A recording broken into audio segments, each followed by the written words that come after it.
part of the All Everything Entertainment Podcasting Network. Working Fans Podcast. Cool. Yep. All right, here we go. Coming down 3, 2.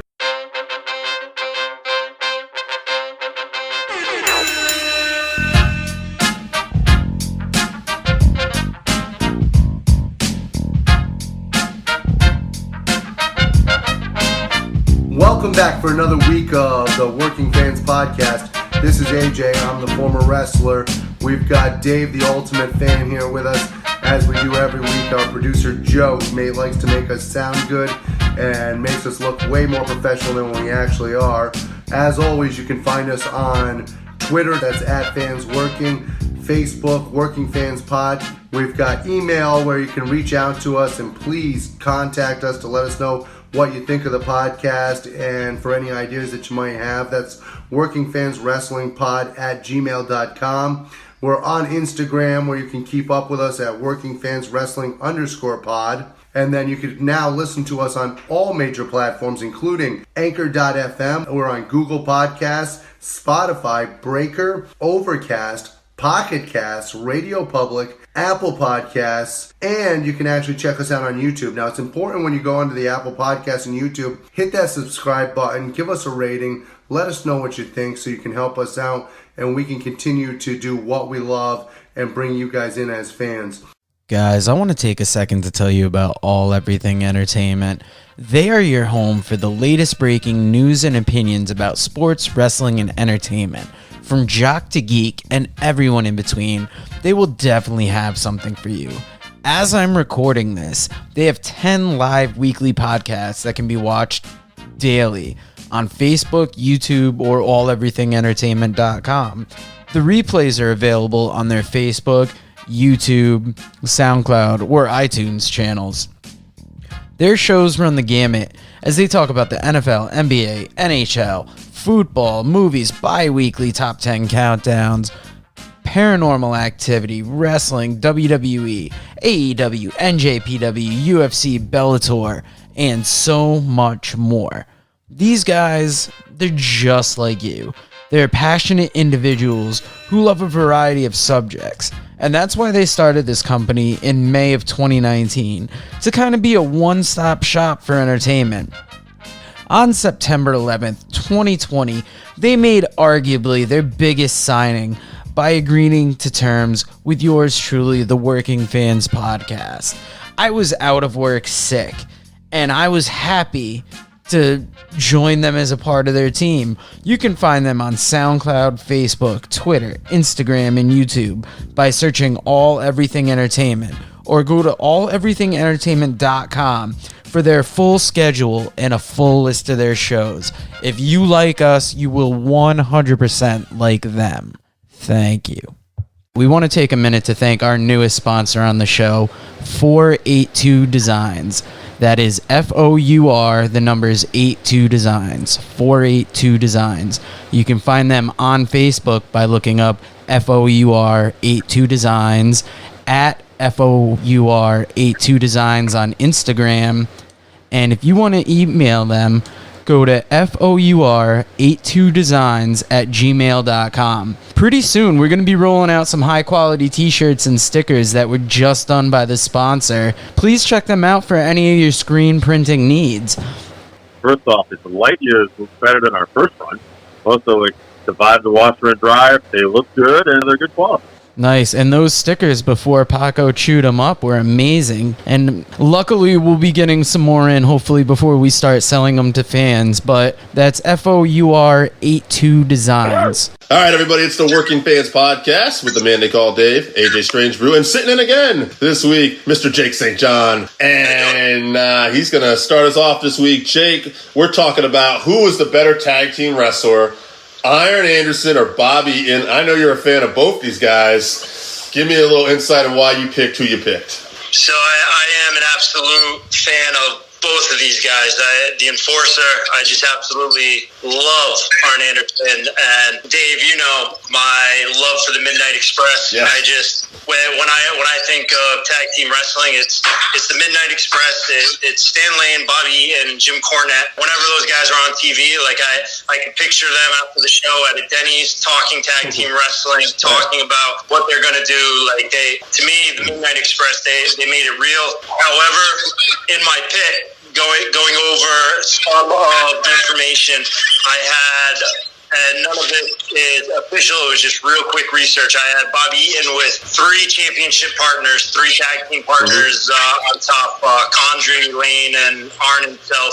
The Express had 3 U.S. Tag Team Championships. He actually had 6 Mid-America Tag Team Championships with Lanny Poffo, if you can believe it.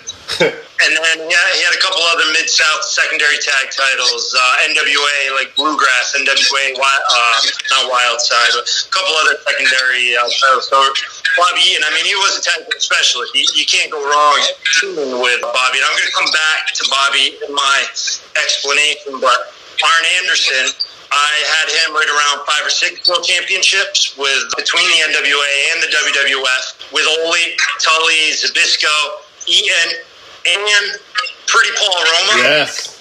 Arn got Paul Roma, who I am a fan of, shockingly. Yeah. I can appreciate Paul Roma. Connecticut's own Pretty Paul Roma. Trainer, a former guest of the show, Richard Holiday, by the way, helped train some wrestlers too. Yeah. Absolutely. So with Arn, I had Arn with more runs on top. I had Arn with 4-time Southeastern Tag Team Champion. He teamed with Bobby himself, and I'm going with Arn only because Bobby had a hell of a run with the Midnights. Loved the Midnight Express, and even teamed occasionally with the Heavenly Bodies. Yeah. But I'm going with Arn because Arn was on top with Ole as the Wrecking Crew, a legendary team. He was on top with Tully in the NWA, in the WWF at a time where WWF was just stacked championship tag teams. He brought Eaton to the top, and brought Roma. So I'm giving today, as it stands right now, I'm giving Arn Anderson the rub, but that takes nothing away from Bobby Eaton. I mean, it's hit or miss with both of them, but as the T-shirt says, sponsors my appearance here today. Yes, I'm going with the Enforcer. No, and also Zbyszko. Larry Zbyszko, he had a tag title run. I want to say one thing, too. You take all those tag title runs, too, with Iron, and that doesn't even count the fact I thought the guy had tremendous teams that didn't get a chance to belts because those other guys had big singles careers. I'm talking about Barry Windham and Ric Flair. Iron was an amazing partner with Barry Windham and Ric Flair. And I'd like to piggyback on that real quick, is that one of the other things last night when I was thinking about it is that when Bobby Eaton was in a team, you knew it was going to be a good team. It was going to be a fun team to watch. But when Arn Anderson had a tag team partner, whether you're tuning in to Saturday night's main event and it was Arn and some other guy, because Arn was in the tag team, you always thought that they had a chance to win. You always thought that Arn Anderson's team was a world championship contender. So I took that his matches always sold me on the fact that his team could possibly win whoever they're in the ring against. And as we're recording this, AJ's apparently left his chat for some reason. Yeah, sorry, AJ. I don't know if I ticked him off or not. You got Bobby Eaton heat with AJ. But we're going to keep going, and we'll just see if he gets in. I'll wrap this up if I have to. So just some insight on some people that voted. I got another vote for Iron from Randy. He didn't really give us much detail. Scott actually went with Bobby, but he leaned that way because he felt like the Midnight Express, Rock and Roll Express rivalry was also one of the catalysts. And he was, you know what's funny? Me and you kind of, I think, agree. He was a bigger Bobby Condrey fan. I was a bigger Bobby Lane fan. I thought Bobby Lane really had that magic. Lane was like made to be in the Midnight Express, I think. Oh, yeah. They were like, just everything about the team. The Bobby with the long tights and then Stan with the matching short trunks and Cornette is the loud mouthpiece and Bobby being beautiful Bobby and sweet Stan. I mean, another argument, like I'm kind of arguing against myself here, but with Bobby, the Midnight Express, I mean, how long was that? How long were they around for between Condrey and Eaton and even Condrey and Randy Rose, which that's not part of the conversation. But the Midnight Express, their longevity was amazing. Where Arn and Tully were only together for 2-3 years, I think, and then Ole and Arn, I don't have that number. I just kind of Arn had more championship at an important time in the business, and I also thought that, like, whenever Arn Anderson was in the ring, if he was in the ring wrestling for the television title, you knew Arn could be walking out with the television title. Right. Same thing, if Arn was in a tag team match, no matter who his tag team partner was, you knew that Arn and said tag team partners could be walking out with the winner first. My phone overheated. I thought I ticked you off. I thought you were putting on Bobby shit. Yeah, Bobby Eaton heat here.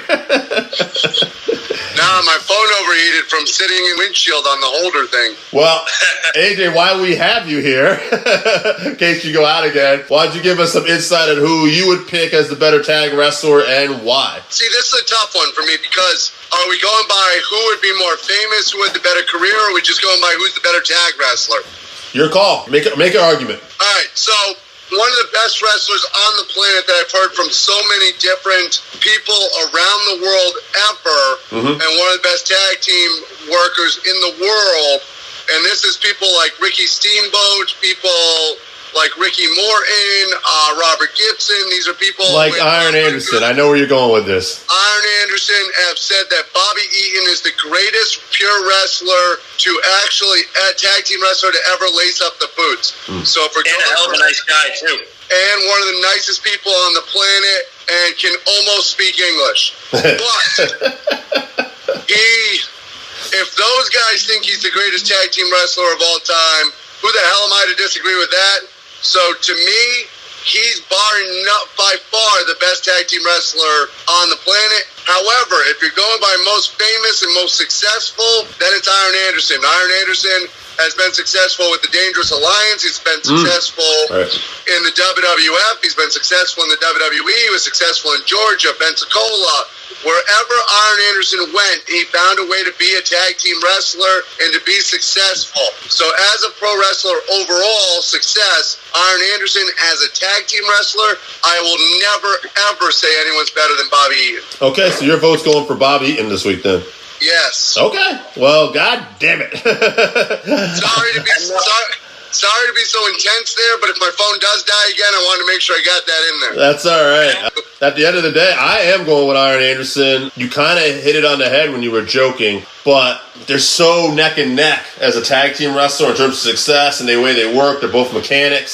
So when I start just sizing them up and I start looking for little things I would give someone the nod, there ain't much argument that Arn Anderson was a better promo. And when you're talking about, yes, tag team wrestling, you still got to cut a promo before your tag match or singles match or anything. So to me, promo is always part of it. So I'm going to give a slight nod to Arn Anderson because really it's dead friggin' even, and I'm looking for a reason to give somebody the edge here. Go ahead, AJ. You want to say something? I was going to say, in fairness to Bobby Eaton, they were smart enough to give him Jim Cornette because the Midnight Express, I mean, Stan Lane could talk a little bit, but Dennis Condrey?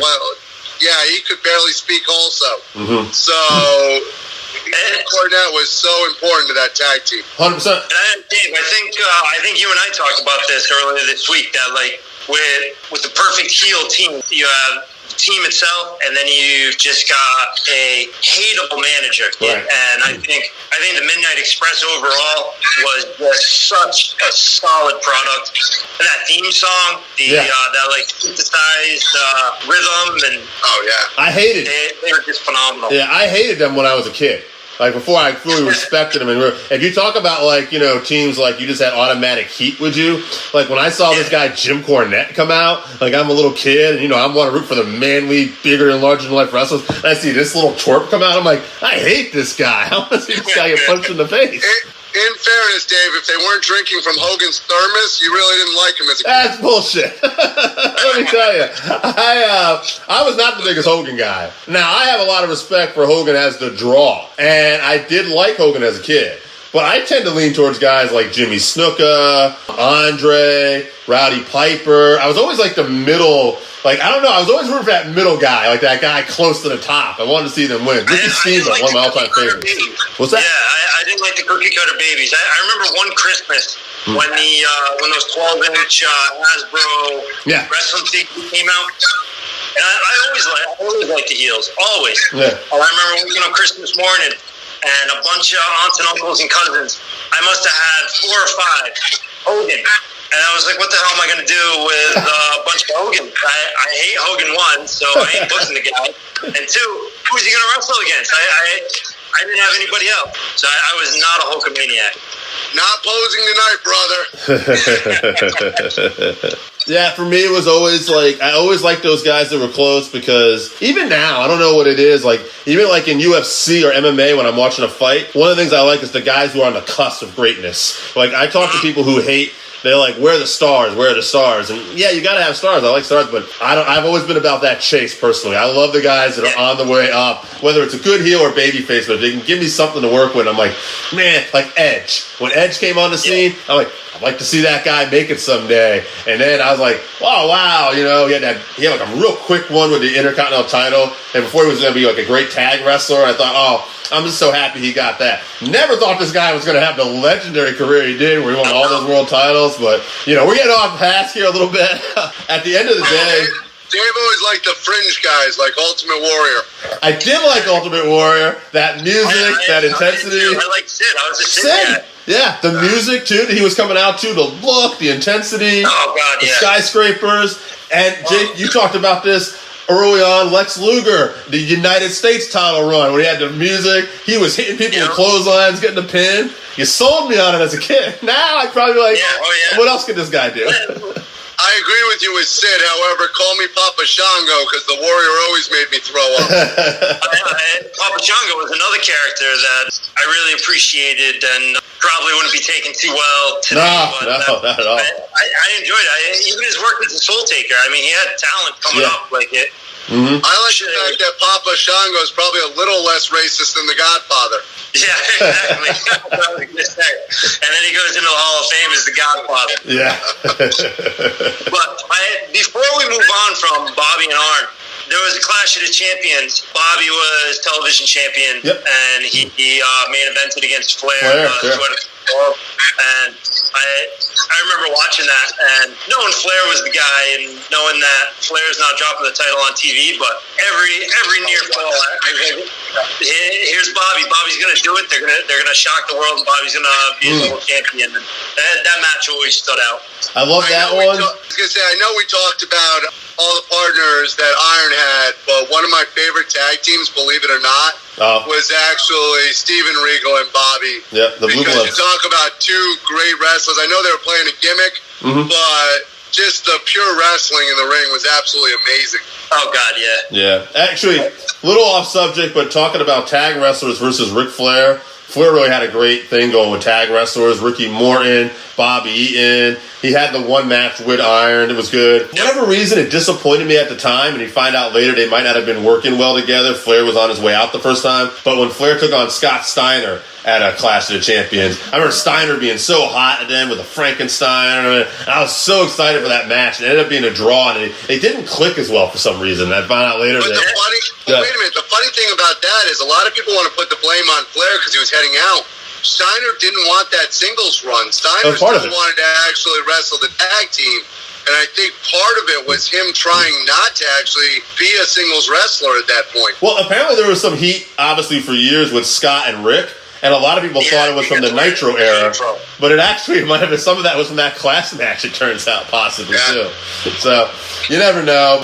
Man, you know what? This whole idea of Iron versus Bobby debate, Jake, part of this manifested from a conversation me and you had during this week when we were talking about just tag team wrestling. I will miss the era of tag team wrestling. Now, and hey, you've heard me talk about, in the past about, Hulk Hogan and that debate, blah, blah, blah. My favorite time period in tag team wrestling is right before they took off, that NWA, WCW, where they might not have been the most successful company, but they had the Samoan SWAT team, the Skyscrapers, the Steiners, the Legion of Doom were still there, the Midnight Express, Tom Zink and Brian Pillman, the Southern Boys.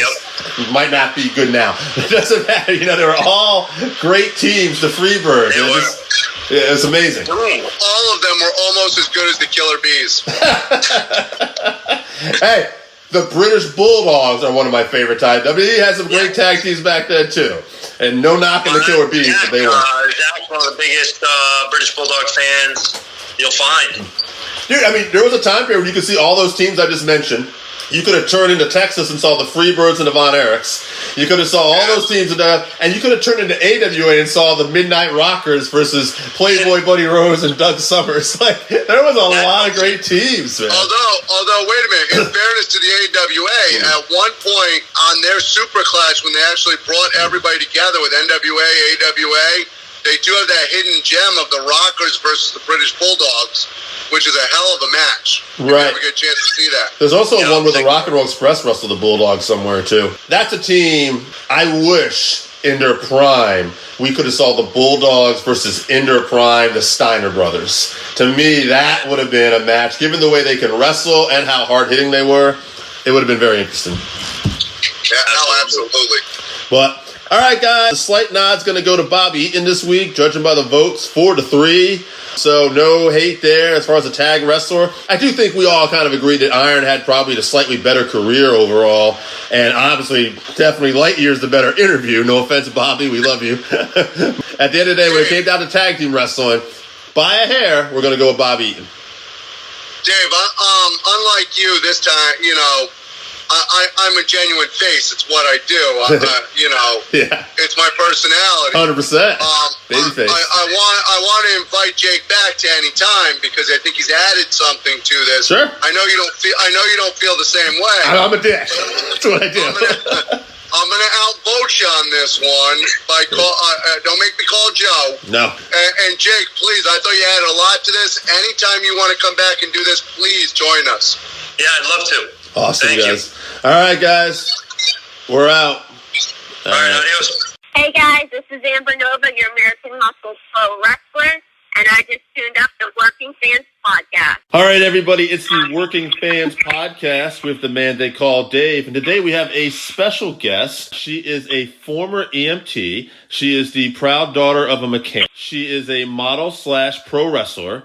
And she has competed in companies such as Impact and WWE's NXT. Ladies and gentlemen, the great Amber Nova. Amber, how are you? I'm doing great. That was excellent introduction, and I am ready to tune up this podcast. That got me I'm revved up now. Awesome. I love it. Let's start off with that. You're very enthusiastic about being a daughter of a mechanic. This seems bad. Who was the mechanic? I don't want to assume. Was it your mom? Was it your dad? Or who was the mechanic? Dad, yeah. Now. But hey, listen though, my mom is up on that car and still, she was still with me the last few years. She'd be up under the car helping my dad and right by his side. So yeah, ever since they were teenagers, they've been together. I think about 20 years now. Oh. So yeah, my mom would do some stuff on her car as well. She had her own 62 Chevy 2 Nova. And then she sold that not too long ago, but she had her own as well. How did you, were you a wrestling fan? And was there somebody who was a wrestling fan that got you into it? How did that happen? So, yeah, Dad. Ever since I was a kid, Dad would always have Monday Night Raw, whatever, WCW wrestling on. And when I was a kid, I just grew up watching it. And then the older I got, I continued to watch it, even when I was an EMT. And that's when I saw these women coming up in the business, these young, beautiful, talented, and they weren't just in China. So I was like, man, maybe I could do this. And yeah, I had a love for wrestling. I used to go to Savannah Civic Center with my sisters and friends growing up when we were little girls. And we would, I'd watch Rey Mysterio, Randy, Batista, and I'd see all these guys growing up. And then there you go. I decided to give it a try myself, and it turns out I'm physically, mentally capable of doing it. Not everyone is, too. They think this is an easy business, and it is not. Definitely not. If you've been following it and you pay attention even, you're going to see things where you're like, oh, yeah, these guys put their bodies through a lot of damage. Oh, yeah, absolutely. Is that something, speaking of tuning up, do you do a lot of self-care, taking care of, your body, in the off time? Do you know, whether it's, a chiropractor, massages, is that important? Is that part of your daily routine, or how's that? Oh, absolutely. I go to my chiropractor that I've been seeing since I moved to Orlando 5 years ago at Orlando Sports Chiropractic. I go once a week. There were times where if my schedule was busy or I just couldn't get in, I would go a couple weeks or a week without going to the chiropractor. But since the pandemic and things slowing down and things opening back up, I go every week, and I've still been wrestling and training and doing some small shows here in Orlando. But yeah, self-care is super important. I stretch like crazy all the time. Even just And they say, like, even like little breaks throughout the day, just sitting down for a long period of time, you're working, just taking those few minutes to, like, do some stretches, touch your toes, stretch your spine out. I'm also a huge fan of hot yoga, Orlando Power Yoga. I do that here. My sweat fest, it's like the best for your body. So yeah, hot yoga, chiropractor, stretching, and I am a sucker for massages. Same. I mean, someone just starts rubbing my shoulders. Yeah, someone just starts rubbing my neck and my shoulders, and I might just like spill secrets and stuff. No, I'm just kidding. But yeah, I definitely am big on taking care of my body because nobody really knows just how painful this really is unless you've done it yourself. And I'm telling you, it's 50%, it's 80% pain what we do. Don't get us wrong. Like, we also, there's pleasure and we enjoy it, but a lot of pain. Now, did you have an athletic background before this? Did you do any kind of sports or anything? So yeah, growing up, I did volleyball, like when I was in middle school. I did county cheerleading squad as well around that time. And then my freshman year of high school, I made varsity cheerleading. And it was a nice accomplishment. I was the only other freshman to make varsity with the tryout. And I liked it. I stuck with it a bit, but I didn't like the drama that came along with some of it. And I guess I just was on a different path. So I didn't stick with cheerleading too long. I ended up leaving that. I did dance, I did theater. I wanted, a little taste of everything when I was in high school, so. I mean, that's awesome. I mean, I imagine, theater and the athletic background is all kind of mixing into what you do now, so that's important, right? I mean. Yeah, it does. It's definitely helpful having done a few of those things. So, yeah, but I wasn't like a gymnast or like a serious competitor athlete growing up. I've just been gifted with a healthy body and genetics. Good parents, so. What would you describe as the hardest part of being a pro wrestler? Is it the promos or is it the damage you take?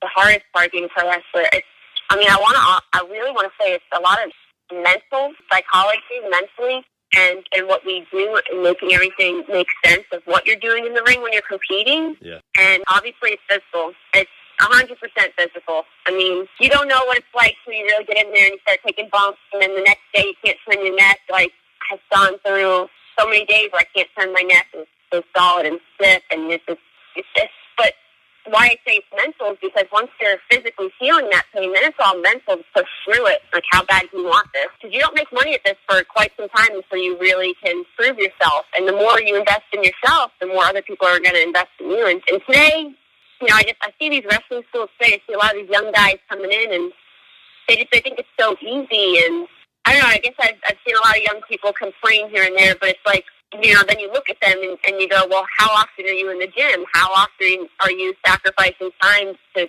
make yourself appear and be a superstar? These guys dedicated their bodies in the gym and everything to look and be who they are. So I tell you, today it's not like it was for the guys coming up, 20 years ago, 30 years ago, because I've been able to learn from some of the greatest. Like, Hector Guerrero was just at my dojo, and I got to go out to dinner with him and his wife, Penny, and we talked. And this is not the first time I've gotten to train with Hector a few times. And that man is just full of so much wisdom. And when he talks and he smiles and talks about memories, it's like, man, like him and his brother Eddie, like the time for them when it came up with wrestling, like, it's a different world then. The time, it just sounds great. And then you watch it compared to now, it's so different. But yeah, just learning the evolution of where I am today with women's wrestling and just in wrestling in general compared to where they were. Yeah, it definitely seems like there's a mindset that's different. Like, I think I was hearing someone debate this, like, you would not see, like, Bret Hart was so concerned about his character and how he was going to be portrayed, and there was this big creative thing, whereas, like, nowadays, like, I think they were saying, like, that would probably never happen. It would just be like, Vince or whoever's in charge was like, well, that's your finish, and that's it, and they'd be okay, no problem. Where it's like, like, it just seems like there was a lot more concerned about the character aspect back in the day, at least. I can see what you mean by that, protecting your identity. Sure. And protecting just your overall brand. Every wrestler out there, let's just say every superstar, they're building a brand for themselves. I'm my own brand. I want to say unique and individual compared to some other women that I separate myself from, and I have those qualities that are just so different and unique. And then these guys coming up, they're building their own brand, and they have that superstar quality to protect. So I see what you mean about that, yeah. Who was involved in your initial training when you were breaking in? I contacted started the Team Vision Dojo, I Believe in Wrestling School 5 years ago when I moved to Orlando. And, I've had the help of so many people out of that school. The most recent in the last few years is like Eva Lee, Loki. Lindsay Dorado was one of the first 5 years ago that was at my dojo helping train me before he got picked up to WWE. He's an elite at House Party. I mean, just a ton of people I've gotten to work with out of that dojo, and then I got to branch off from there to other places. So yeah, that's where I started. Now, how is working with Loki? He seems very professional and very all business and everything that I've ever seen with him. Yes, I really like his style, and I've gotten to just grapple around with him in the ring, and I love that. Just shooting on each other, kind of grappling, so we can get, so we can grab our holds, and that really just helps with his technique in wrestling. And he's great to work with. He really is. And then I've also learned from the older guys, like I was mentioning, Hector Guerrero, Scott Hall, Larry Zbyszko, a bunch of guys. And I've gotten to learn so many different types of styles, from old school to new style, that I can incorporate little pieces and create an Amber Nova. Absolutely. No, I mean, that's right. You're trying to incorporate a little bit of everything and make this one style your own. I see that. That's awesome. You ended up at Impact Wrestling at one point. How did that happen, and how was your stay at Impact? Yeah. So a lot of people think I was signed, and I wasn't signed to Impact. I was just paid per appearance, and I did a few of my very first TV matches there with Allie, who's now in AEW, and a few other women. Sienna, Sue Young, Aya Valkyrie, Rosemary. And that was my first TV experiences then. I was pretty new. I'd only been in business, I think, 2 years. I'd been doing matches for, I think, a year and a half. And Impact Wrestling was doing this TV tapings at Universal. They haven't been in Orlando for 2 years now since then. And I got the opportunity through people that knew my trainers and recommended me. And all because I proved myself and my hard work and training, they recommended me. And, I got to work with Gail Kim. She was my agent, and she's wonderful. And it was amazing. It was a really good experience. And from there, I worked for NXT. I've had 2 matches with them. Last year alone, I wrestled in 3 different countries. I went to London last June, then South Africa, and then Panama in 6 months' time. And I was just really, things are picking up. I was doing good with my international travel, and that was supposed to happen again this year. Unfortunately, the pandemic has slowed a few things down, but I'm just going to keep working hard for our TV contract. Do you love to travel? I do. It's a little scary, It's like, wow, I'm going all over the place, but it's exciting. It's exciting, scary. It's adventurous. The interactions I've had with the promotions and people I've met and worked in other countries have been amazing. The hospitality alone that they served me in South Africa, Panama, it's just really great. I've had good experiences. No, that's awesome. And I would think, that's the thing you hear some people struggle with, is the travel. So if you embrace that and love that, I would think that would give you a leg up over some people. I absolutely do. I'm not one to complain. I'm not one that, I didn't come from much. I've always worked for everything my whole life. Like I said, the daughter of mechanics. My mom had 5 kids all around the same time, so we had to share everything. We weren't just spoiled, or didn't come from money. So getting to have worked so hard up to this point where I'm making this money and I'm doing everything that I've wanted to do, set for myself, I'm proud. Obviously, I want to be signed to the big TV company and consistent with them, but if I can do this traveling on my own without them, then I think I'm doing a pretty damn good job of it so far. And both companies are basically operating out of Florida right now, both major companies. So, I guess that's one thing with the pandemic. If you did get signed, there probably wouldn't be a lot of travel right away. You could, maybe get an opportunity, and then, hopefully though, a couple months down the road, everything will be back to normal at some point, hopefully. Yeah, we all hope for that, and we say that, but I don't think the world after this year will ever go back to normal. I feel like change did happen for the better. Like, the world needed to be a cleaner place. Like, I've always been a really clean person. I already had hand sanitizer, in my car for when I left the gas station right away. Like, I've always been really clean, but maybe the world needed just, this step, and then other things would have happened. But, yeah, I don't know. I'm kind of wondering, so when things open back up and WWE and WWE was traveling and doing their events again, it's going to be social distancing? Are people still wearing masks? Mm-hmm. Or is everyone crowded together like they used to be? And then are people going to feel comfortable being crowded like that like they used to without masks on? It's so crazy. I don't know. Yeah, that's a lot of questions, right? If you get a vaccine. It's going to take a lot of time. I was thinking, like, even if you have a vaccine, like, I mean, are we going to be, like, probably, like, wearing bracelets and stuff to show that we have a vaccine before we go out? You know, I don't know. It's going to be a different world. Oh, wow. Yeah. Now, you're a model as well. Is it hard? Maybe not now, but or maybe it is. I don't know. Is it hard to balance the two? Was it? Is it easier now? During the pandemic and during the shutdown, I'm a brand influencer, brand ambassador for certain clothing companies, sportswear, and other things. And I wasn't able to do any shoots because you weren't able to go out. You know, it was a shutdown. You know, you weren't supposed to be out and about. A few weeks, you know, like in the month that the shutdown happened, I didn't do any photo shoots or things like that. And now I've actually had a little more time on my hands since I'm not traveling out of state and not wrestling shows as much, that I have been able to do more of my brand influencing and promotional stuff. So I've just been, I don't know, I'd like everybody just taking life as it is and working as hard as you can and doing what you can do and doing the best that you can do right now. And it's been going well, though. You seem like you really like to keep busy. Was that always the case? Yeah. Yes, I think I've always been a busybody. Like, when I was an EMT, you know, I used to work 36-hour, 24-hour shifts with no sleep, just going and going. And wow. I worked a lot and liked it. And I saved up and decided I wanted to pursue some bigger dreams out there, and I've just been doing it. That's awesome. Yeah, it's amazing what you can do. Like, I mean, like, for my line of work, like, even today, like, I think we're recording this interview right now. It's like in the noontime. And like, I left my house at like 1:30 in the morning. I did my job that I normally do. And, you know, I got home in the afternoon. Now we're doing this interview and I got some other stuff lined up. But I mean, that's it, right? Like, if you want to do something, whether it's podcasting, whether it's wrestling, whether it's being a model, I mean, like, you gotta, like, you know, you gotta sacrifice. Yeah, you have to sacrifice. And I can't stress this enough to people that ask me for advice, coming into this business for any advice. It takes drive. And that's why I'm all about my Nova Drive. I'm all about I'm not just some car girl. I really invest in this and believe in it because it takes drive, it takes determination, it takes sacrifice.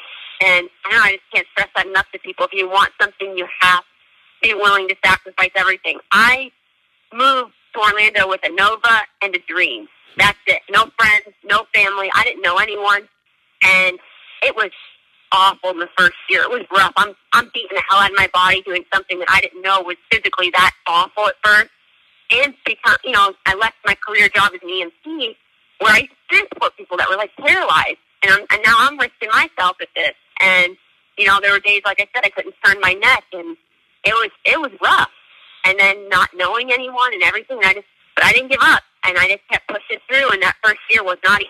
And second year came a little easier, and I got adjusted more and more. And now I just feel more and more aware that, like, I'm doing the right thing. That hard work does pay off, and you have to be willing to sacrifice yourself. Yeah, it seems like the hardest part sometimes is, like, when you are struggling, it's just mentally stepping through those doors, right? Just, okay, I just got to get there. Once I get there, we'll figure it out, right? Especially this year alone. And then with the COVID and the pandemic, it is not a good time to be a wrestler or be in entertainment whatsoever for anybody. It's not easy on anyone in that industry right now. And then trying to stay afloat and pay your bills and get by, and then keep at it and not give up.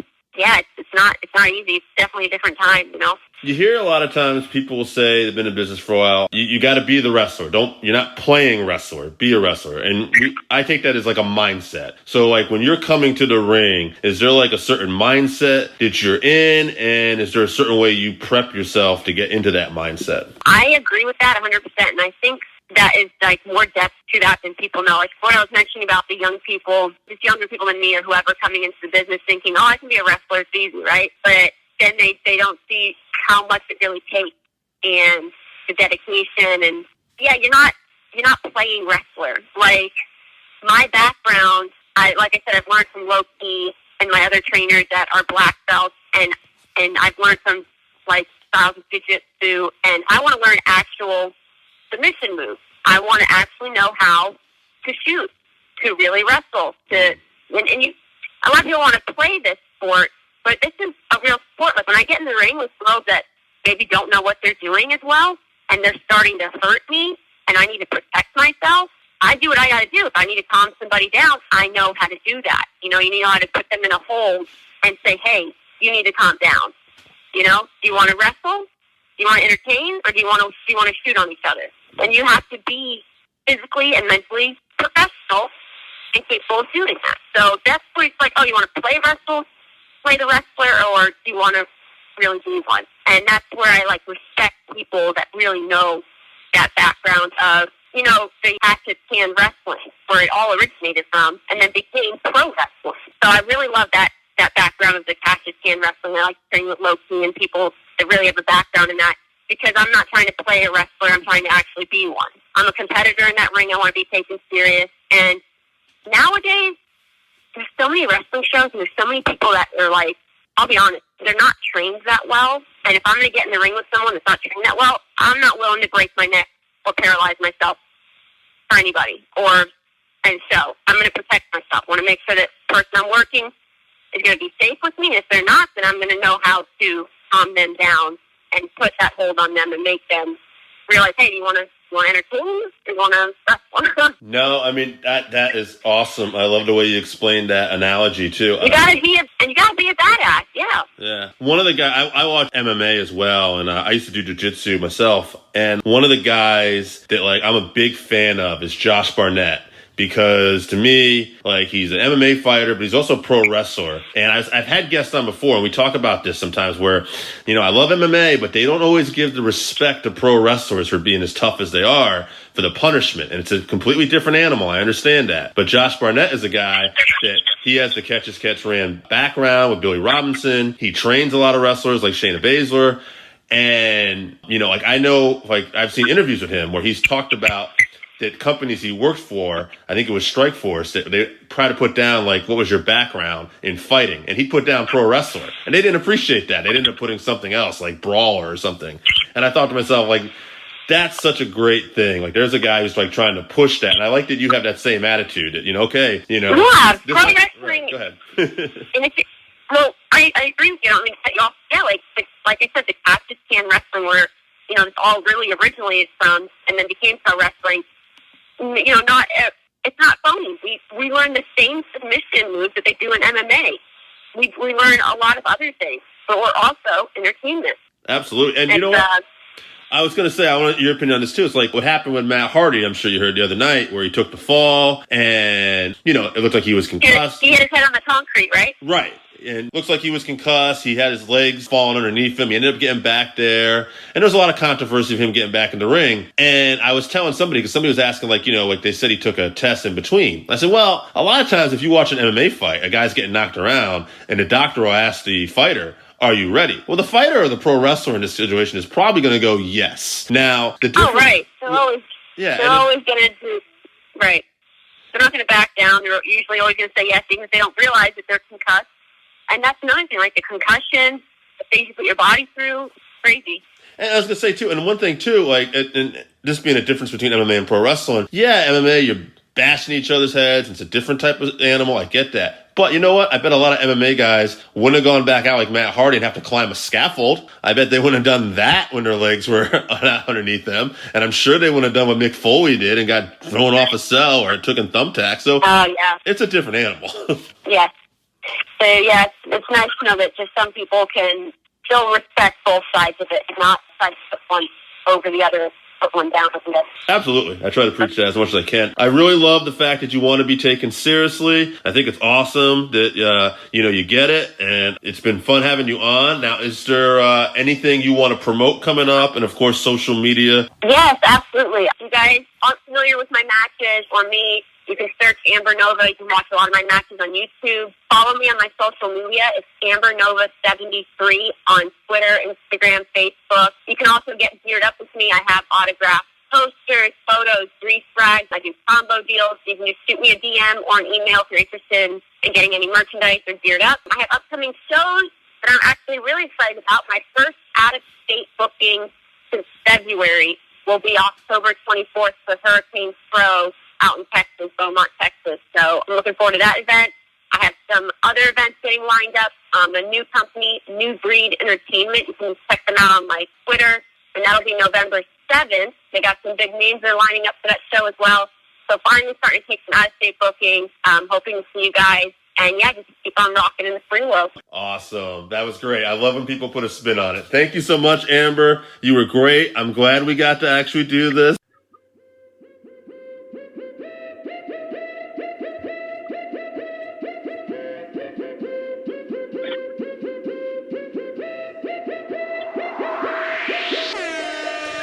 All right, everybody, welcome back for another week of the 531, where we take our top 5 list on a particular subject, vote it down to a top 3, and then debate that 3 down to a top 1.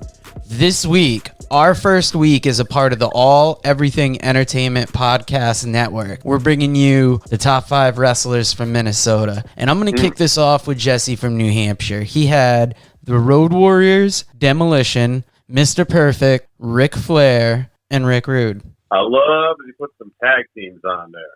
Road Warriors and Demolition, absolutely awesome. In fact, Barry Darso there, he was part of the Russians at one point, too, at Crusher Khrushchev. So, Barry's been a part of a few tag teams in his career, and good to see him get on there.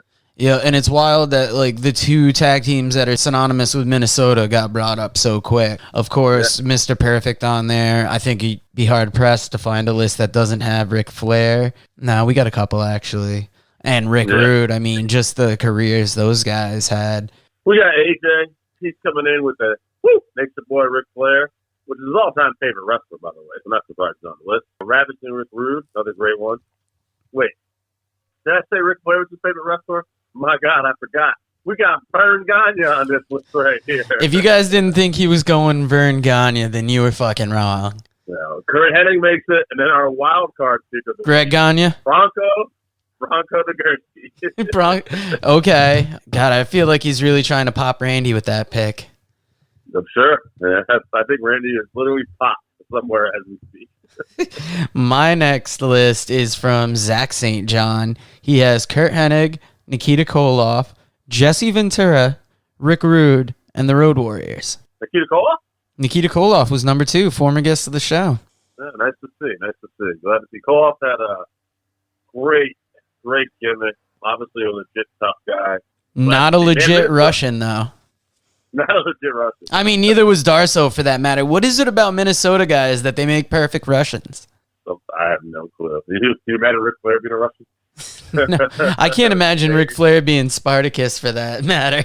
God. We got Mike Flynn coming in next year. Hold on, before we move on, I just want to talk about Jesse Ventura for a second. We talked about it a minute ago, but we didn't record that little piece of gold. But he made a lot of money, and he was one of the few people to sue Vince McMahon and win, if I believe correctly. Yes, he was. Jesse Ventura, third-party candidate there. He won mayor of Brooklyn Park, Minnesota, governor of Minnesota. Did a lot of action movies like Total Recall and Predator. And now he's knee-deep in conspiracy theories. And living in a compound in Mexico. Not the only thing I'm knee-deep in, Joe Steyr. Don't you forget it, pal. Kayfabe. We're talking. We killed that bit. All right, Mike is next. He's got Kurt Hennig, Rick Rude, and I know Joey loved this pick before we were recording, and now we are recording, so I'm going to say it again. Bob Backlund. Yeah. Oh, wow. I don't think I could pop with the same enthusiasm that I did the first time I heard that, but I would have associated him more with Connecticut, that I forget about the Minnesota roots. All right, Joey. Just remember to hit record next time. Smoke less weed. All right. Jeez, man. We fucked up again. No, we're recording. I'm just fucking around. Okay. Good man. And talent-wise, Chad Gable. As I was saying before, if no one heard, I love me some Hey, I heard it, man. I was listening. Criminally underrated, that Chad Gable. Not Shorty G. F that. That's Chad Gable. Yeah, I think it's horrible what they're doing with him right now versus his ability. Like, he came in on fire, and it seems like anything's been done to neuter him of looking powerful, which is sad. Now, the next... They just don't like them. They don't like short people. AJ neither. Now, next up on the list, I'll bring you my list. I got Ric Flair, the Road Warriors, Mr. Perfect, and Brad Rheingans. Not a guy that ever made it huge, but was instrumental in training Brock. You've heard Eric Bischoff talk about him before. Well respected in the business. Absolutely. Brad Rheingans, as tough as they come behind the scenes, too. I want to go to the next list. I want to apologize to Tim Hartford. Sent this list, and I didn't have him born. So there's a guy on this list who probably we can't really give credit for, but he does have some. Okay, so Ric Flair, perfect. And then we have Rude and Lesnar, all great on this list. However, he also put Iron Anderson. And I'm sorry, Tim, but that hillbilly was from Atlanta, Georgia. He's Rome, Georgia, actually. Did you say Lesnar? Wasn't Lesnar, like, born in Montana? I know he went to college in Minnesota. Yeah, good question. Maybe Brock doesn't make this too. Let's check that out right now, Joey. Well, hit me with that Jeopardy theme song on the soundboard. You have that ready? Let me see. I'm going to hit a button that I've not hit before that I don't think, and we'll see what it does. Ooh, that's a good one. Hold on. I'll experiment. I think I've hit this button. We'll see. Oh, yeah. Crowd's going wild. Crowd's going wild because I have the answer. South Dakota. So, Brock will not be in there. Oh, shit. That's not the sound effect I wanted. I was looking for... So Lesnar and Arn are off the list. Amazing how in wrestling these guys can be so affiliated with the spot that they're not necessarily from. Yeah. In fact, I'm just going to do another list here because we have a similar problem. Randy Oscar got us Bob Backlund. Oh, Randy got us Bob Backlund, too. So wow. Yeah. Kurt Hennig, Rick Rude, Lesnar, Ric Flair. Oh, yeah. So Lesnar. You have to put us Lesnar. So we'll have to... Again, unfortunately, Brock didn't actually make that cut. He was born in South Dakota. He got it. Damn. Next up on the list, I got Scott from Voluntown. And he had originally fallen into the trap where he thought Arn had been from Minnesota. But then checking it out, he realized it was Rome, Georgia. But he has Kurt Hennig, Rick Rude, Jerry Lynn, Vern Gagne, and Sean Waltman. He does have Sean Waltman. Actually, I have his list written down, too. He was going to be the next one you were going to go up to. Yeah. Oh, shit. I'm closing out this now. Shit, man. I just stole your spot. That's all right. Solid list. Jerry Lynn, a guy that's come up on a couple lists, but he would have slipped my mind a lot of the times for being from Minnesota. Sean Waltman, I would associate with Florida, too. I don't know why in my head. He trained with the Malenkos. That's probably it. Yeah. So my list, I got Ravage and Rick Rude. I also have Bob Backlund. I got Vern Gagne, Kurt Hennig, and because I helped run the show, I will not be picking Brock Lesnar. I will be substituting him with Sean Waltman. Great pick, Scott. Nice. So we got Kurt Hennig that made a couple lists. Bob Backlund actually made a few lists here. I picked him, Randy picked him, and Mike picked him. I'm going to put Bob Backlund on the list just because I feel like he deserves it. And, I mean, Flair's got to go on there, right? Yeah. Flair and Rude and Hennig all made a lot of lists here. Let's just look at those guys real quick. I think I got Flair. I actually forgot to put Flair on my list. That's fine. He made so many lists anyway. He made Tim's list. He made AJ's list. Mike didn't put him down. And did Scott put him down? No. No, wow. So, okay, who else? Did you have Flair? I had Flair. Jesse from New Hampshire had Flair. Okay. So Flair will make it. And I'm seeing Hennig on almost everybody's list. Hennig's on everybody's list. Rick Rude is almost on everybody's list. So why don't we... Oh, God.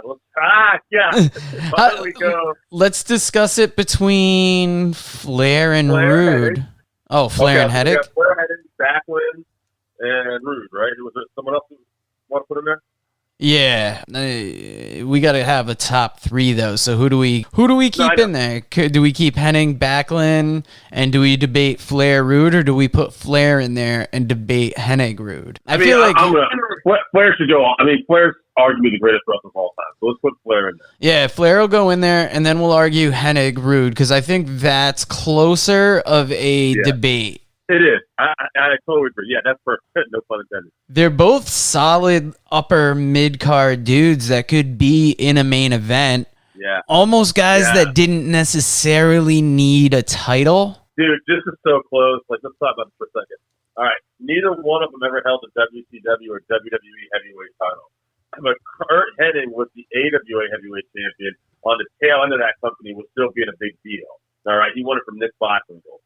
He went on to be a multiple-time WWE Intercontinental champion. Rude held that Intercontinental title, and then also went on to win the U.S. title. Not sure if Hennig did that. And then Rude had the big gold belt, which was the NWA World title before NWA pulled, they didn't want to be a part of WCW anymore. They withdrew that. So when Rude actually won that belt from Flair, it became an international title. So I guess my point is, their accomplishments are very similar. Yeah, I mean, I would almost give it to Rude since he had the big gold at a time. He had the U.S. championship. Hennig had other championships, but his spot in wrestling just seemed to be to make everybody else good. Like, looking at Rude's career, I wouldn't have realized he had that many credentials. Yeah, and I think the thing about Rude is, too, now here's the one difference, though. Rude did not have as many main events in his career as Kurt Hennig did.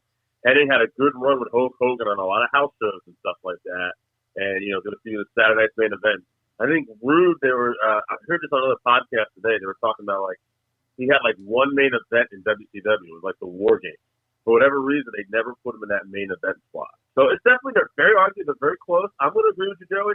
I'm going to say that Rude is going to get the slight nod in this case.